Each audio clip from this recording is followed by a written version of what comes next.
સમાચારમાં આગળ વાત કરીએ સુરતની તો સુરતથી એક મોટા સમાચાર સામે આવી રહ્યા છે. જી આ સુરતથી એક મહત્વના સમાચાર આવી રહ્યા છે. તો કામરેજમાં બેફામ ઝડપનો કહેર, કાર ચાલકે હોન્ડાને મારી ટક્કર. કાર ચાલકે હોન્ડા સવાર 3ને મારી જોરદાર ટક્કર. અકસ્માતમાં હોન્ડા ચાલકનું મોત, મહિલા અને બાળકી ઇજાગ્રસ્ત. વધુ પડતી ઝડપના કારણે કાર પલટી, સ્થાનિકોએ સવારોને બહાર કાઢ્યા. કારમાં 2 સવાર ફરાર, પોલીસે તપાસ શરૂ કરી.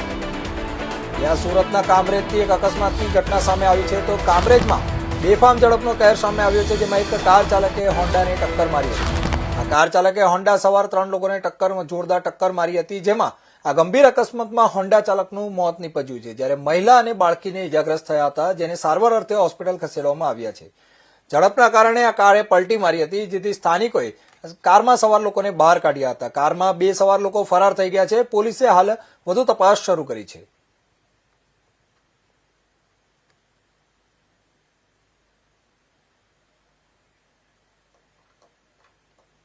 કારગિલ ચોક અને લક્ષ્મણનગર વિસ્તારમાં ચોરીનો ભેદ ઉકેલાયો. સાડીમાં લગાવવામાં આવતા સ્ટોનની ચોરી